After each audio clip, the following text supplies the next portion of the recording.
Hi, welcome back to my YouTube channel ಕೂಡ್ಲಾಗೆ right. ಇಲ್ಲಿ ನಾವು ತಲಕಾವೇರಿಯಿಂದ ಭಾಗಮಂಡಲ ತ್ರಿವೇಣಿ ಸಂಗಮ ನೋಡಲು ಬಂದಿದ್ವಿ. ಹಾಗೆ ಭಾಗಂಡೇಶ್ವರ ದೇವಸ್ಥಾನ ಸಹ ನೋಡಿದ್ವಿ. ಇದು ಮುಂದೆ ಒಂದು ದ್ವಾರ ಉಂಟು, ಹಿಂದೆ ಒಂದು ದ್ವಾರ ಉಂಟು ಭಾಗಂಡೇಶ್ವರ ದೇವಸ್ಥಾನದ್ದು. ಅಲ್ಲಿ ಭಾಗಂಡೇಶ್ವರ ದೇವಸ್ಥಾನ ಎದುರಿಗೆ ತ್ರಿವೇಣಿ ಸಂಗಮ ಇರೋದು. ಇಲ್ಲಿ ಫ್ಲೇವರ್ ಉಂಟಲ್ಲ, ಫ್ಲೇವರ್ದು ಆಚೆ ತ್ರಿವೇಣಿ ಸಂಗಮ. ನಾವು ಇಲ್ಲಿ ಗಾಡಿ ಪಾರ್ಕ್ ಮಾಡಿಬಿಟ್ಟು ತ್ರಿವೇಣಿ ಸಂಗಮ ನೋಡಲು ಹೋಗ್ತೀವಿ. ಇವಾಗ ಇಲ್ಲಿ ಪಾರ್ಕಿಂಗ್ ಮಾಡಲಿಕ್ಕೂ ತುಂಬ ಚೆನ್ನಾಗಿ ವ್ಯವಸ್ಥೆ ಮಾಡಿದ್ದಾರೆ. ಈ ಫ್ಲೇವರ್ ಕೆಳಗಡೆಲ್ಲ ಪಾರ್ಕಿಂಗ್ ಮಾಡ್ಬೋದು ಗಾಡಿಗಳು. ಅಲ್ಲಿಂದ ಪಾರ್ಕ್ ಮಾಡಿಬಿಟ್ಟು ನಾವು ತ್ರಿವೇಣಿ ಸಂಗಮಕ್ಕೆ ಬಂದ್ವಿ. ಇವಾಗ ಇಲ್ಲಿ ತ್ರಿವೇಣಿ ಸಂಗಮದಿಂದ ತಲಕಾವೇರಿ ಹೋಗಲಿಕ್ಕೆ ಒಂದು 8 ಕಿಲೋಮೀಟ್ರ್ ಆಗ್ಬೋದು.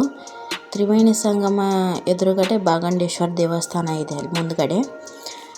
ಅಲ್ಲಿಂದ ಇದು ತ್ರಿವೇಣಿ ಸಂಗಮ ಗಾರ್ಡನ್ ಎಲ್ಲ ಮಾಡಿದ್ದಾರೆ ಹೋಗ್ಲಿಕ್ಕೆ ಒಳಗಡೆ. ನಾವು ಹೋಗಬೇಕಾದ್ರೆ ಸ್ವಲ್ಪ ಮಳೆ ಬರ್ತಿತ್ತು. ಹಾಗೆ ಅಂಬ್ರೆಲ್ಲ ಹಿಡ್ಕೊಂಡು ಹೋದ್ವಿ, ಛತ್ರಿ ತೊಗೊಂಡು. ನನ್ನ ಮಗ ಸಹ ಹಿಡ್ಕೊಂಡು ಹೋಗ್ತಾ ಇದ್ದಾನೆ, ನೋಡ್ಬೋದು. ಗಾರ್ಡನ್ ಎಲ್ಲ ಚೆನ್ನಾಗಿ ಮಾಡಿದ್ದಾರೆ, ಕ್ಲೀನಾಗಿ ಇಟ್ಟಿದ್ದಾರೆ. ಇಲ್ಲಿ ತ್ರಿವೇಣಿ ಸಂಗಮ 3 ನದಿಗಳು ಸೇರಿ ಸಂಗಮ ಆಗಿದ್ದಾವೆ. ಅದು ಯಾವುವು ಅಂದರೆ, ಒಂದು ತಲಕಾವೇರಿ, ಇನ್ನು 2ನೇ ನದಿ ಕನಿಕೆ ನದಿ, 3ನೇದು ಸುಜಾತಿ ನದಿ. ಇವು 3 ನದಿಗಳು ಸೇರಿ ತ್ರಿವೇಣಿ ಸಂಗಮ ಆಯಿತು. ಇಲ್ಲಿ ಭಾಗಂಡೇಶ್ವರ ಹೆಸರು ಬರ್ಲಿಕ್ಕೆ ಮೇನ್ ಕಾರಣ ಅಂದ್ರೆ, ಪ್ರಾಚೀನ ಕಾಲದಲ್ಲಿ ಭಗಂಡ ಕ್ಷೇತ್ರ ಎಂಬ ಹೆಸರಿದ್ರು. ಭಗಂಡೇಶ್ವರ ಎಂಬ ಮಹರ್ಷಿಯೊಬ್ಬರು ಇಲ್ಲಿ ವಾಸವಾಗಿರ್ತಾರೆ. ಅವರ ತಪಸ್ವಿನ ಫಲವಾಗಿ ಅವರು ಭಾಗಂಡೇಶ್ವರ ಎಂದು ಊರಿನ ಹೆಸರು ಇಡ್ತಾರೆ. ಮತ್ತು ಅವರು ಮಹರ್ಷಿ ಗುರುಗಳಾಗಿರೋದ್ರಿಂದ ಈ ಊರಿಗೆ ಭಾಗಮಂಡಲ ಎಂದು ಹೆಸರಿಡಲಾಗುತ್ತದೆ.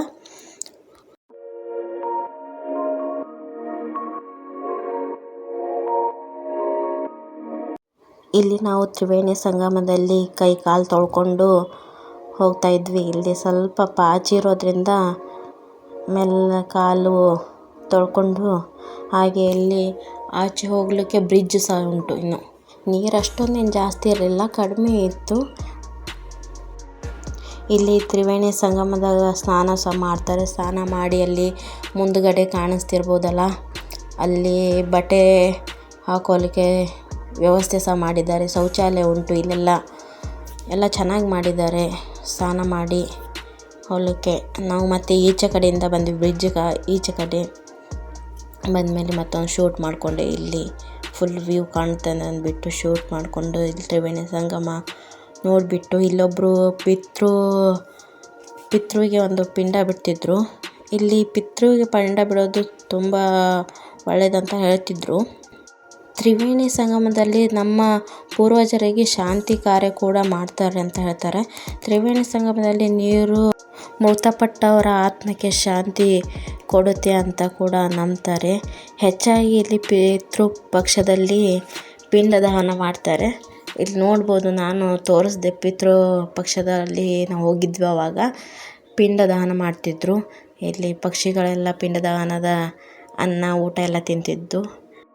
ಫ್ಲೇವರು ಮುಂದ್ಗಡೆ ಭಾಗಂಡೇಶ್ವರ ದೇವಸ್ಥಾನ ಉಂಟು, ಅಲ್ಲಿ ಹೋಗಿ ಬರ್ಬೋದು. ಮತ್ತು ನಾವು ದೇವಸ್ಥಾನಕ್ಕೆ ಹೋಗಿದ್ವಿ. ನೆಕ್ಸ್ಟ್ ವ್ಲಾಗಲ್ಲಿ ನಾನು ಹಾಕ್ತೇನೆ ನೋಡಿ ಅದು ಸಹ. ಇಲ್ಲಿಂದ ನಾವು ಸೀದಾ ಮಡಿಕೇರಿಗೆ ಹೋದ್ವಿ. ಹೋಗಬೇಕಾದ್ರೆ 4 ಗಂಟೆ ಟೈಮ್ ಆಗಿತ್ತು. ಸ್ವಲ್ಪ ತಲೆನೋವು ಸಹ ಬರ್ತಿತ್ತು. ಇಲ್ಲಿ ಕೂರ್ಗ್ ಕಾಫಿ ಎಲ್ಲ ಚೆನ್ನಾಗಿ ಸಿಗ್ತದೆ ಅಂದ್ಬಿಟ್ಟು ಕೂರ್ಗಲ್ಲಿ ನಾವು ಕಾಫಿ ಕುಡಿತಾ ಇದ್ವಿ. ಕಾಫಿ ಮತ್ತು ಸ್ನ್ಯಾಕ್ಸು ಎಲ್ಲ ತೊಗೊಂಡ್ವಿ. ಇದೇ ನೋಡಿ, ಚೆನ್ನಾಗಿರ್ತದೆ, ಮಾತ್ರ ಸೂಪರಾಗಿರ್ತದೆ. ನಾನು ಹೇಳಿದೆ, ನನಗಂತೂ ಕಾಫಿ ಬೇಕು, ನೀವೇನಾದರೂ ತೊಗೊಳ್ಳಿ ಅಂದ್ಕೊಡ್ಲಿ. ಅವರು ಹುಡುಕ್ತಾ ಇದ್ದರು, ನೋಡಿಬಿಟ್ಟು ತೊಗೊಂಡ್ರು. ಇಲ್ಲಿಗೆ ಬಂದುಬಿಟ್ಟು ನಾವು ಸ್ವಲ್ಪ ಸ್ಯಾಂಡ್ವಿಚ್ ತೊಗೊಂಡ್ವಿ. ಸ್ಯಾಂಡ್ವಿಚ್ಚು ಮತ್ತು ಒಂದು ಕಾಫಿ ತೊಗೊಂಡ್ವಿ.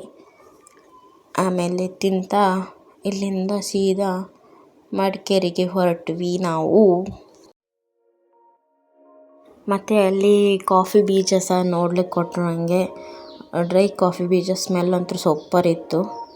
ಇಲ್ಲಿಂದ ಮಡಿಕೇರಿ 31 ಕಿಲೋಮೀಟ್ರ್ ಆಯ್ತು ನಮಗೆ. ಇಲ್ಲಿಂದ ಸೀದಾ ಮಡಿಕೇರಿಗೆ ಹೋಗಿ